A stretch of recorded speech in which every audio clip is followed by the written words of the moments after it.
Hello दोस्तों, स्वागत है आपके अपने चैनल हिमाचल अपडेट्स 24 में। तो कल एक बहुत बड़ी दुखद खबर सामने आई कि श्री जनरल बिपिन रावत जी अब इस दुनिया में नहीं रहे। उनकी हेलीकॉप्टर दुर्घटना में मौत हो गई। तो हम आज उसके बारे में आपसे बात करेंगे। तो चलो चलते हैं। 63 वर्षीय जनरल रावत को एक सख्त सैनिक और एक प्रेरक कमांडर के रूप में जाना जाता था। बुधवार को एक हेलीकॉप्टर दुर्घटना में शहीद हुए भारत के शीर्ष सैन्य कमांडर को दुनिया भर से श्रद्धांजलि दी जा रही है। दक्षिणी राज्य तमिलनाडु में MI-17VS हेलीकॉप्टर के दुर्घटनाग्रस्त होने के बाद chief of defence staff general Bipin Rawat, उनकी पत्नी और 11 अन्य की मौत हो गई। हादसे के कारण का पता लगाने के लिए जांच के आदेश दे दिए गए हैं। भारत के रक्षा मंत्री राजनाथ सिंह ने गुरुवार को संसद में पीड़ितों को श्रद्धांजलि दी। श्री सिंह ने कहा, गंभीर दुख और भारी मन के साथ मैं भारत के पहले chief of defence staff general Bipin Rawat के साथ 8 दिसंबर 2021 की दोपहर में सैन्य हेलीकॉप्टर के दुर्घटनाग्रस्त होने की दुर्भाग्यपूर्ण खबर देने के लिए खड़ा हूं। उनके पार्थिव शरीर गुरुवार को राष्ट्रीय राजधानी दिल्ली लाए जाएंगे।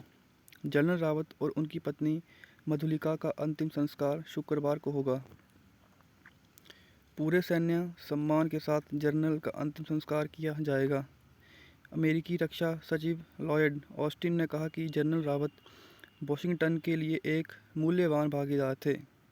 श्री ऑस्टिन ने एक बयान में कहा, जनरल रावत ने अमेरिका भारत रक्षा साझेदारियों के दौरान एक अमिट छाप छोड़ी और भारतीय सशस्त्र बलों के अधिक संयुक्त रूप से एकीकृत युद्ध लड़ने वाले संगठन में परिवर्तन में केंद्र में थे।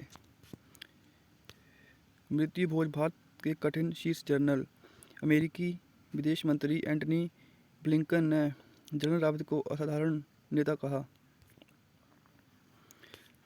भारत के रूस के राजदूतों निकोल कुदाशेव ने कहा कि उनके देश ने एक बहुत करीबी दोस्त खो दिया है।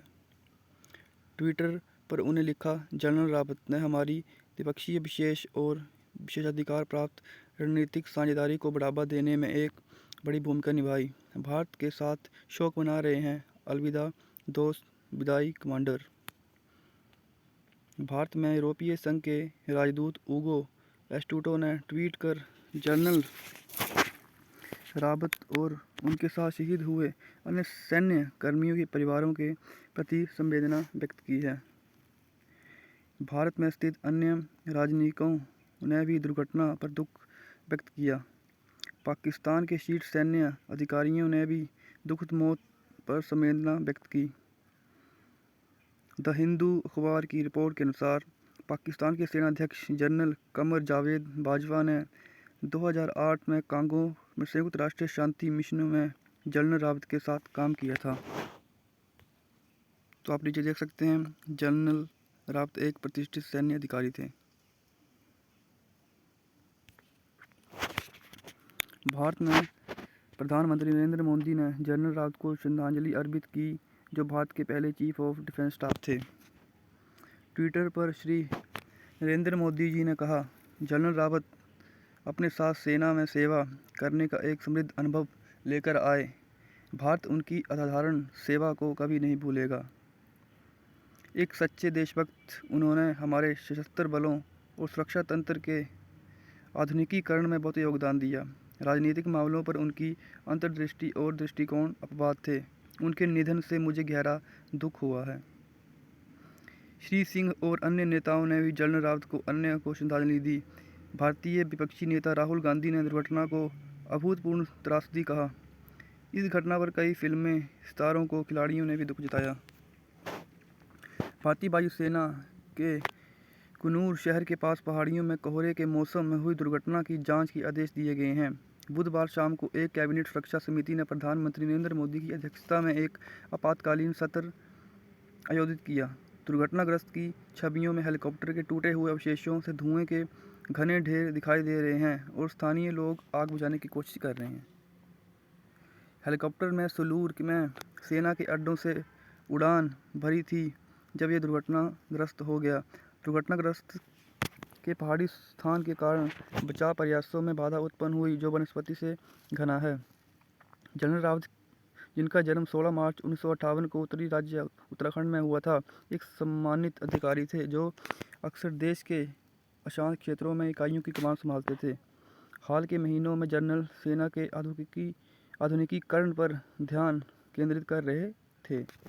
हालांकि Mi-17 सबसे परिष्कृत सैन्य परिवहन हेलीकॉप्टरों में से एक है। भारत की उम्र बढ़ने वाली वायुसेना के ऐसे बेड़े को अक्सर बड़ी दुर्घटना के लिए दोषी ठहराया जाता है।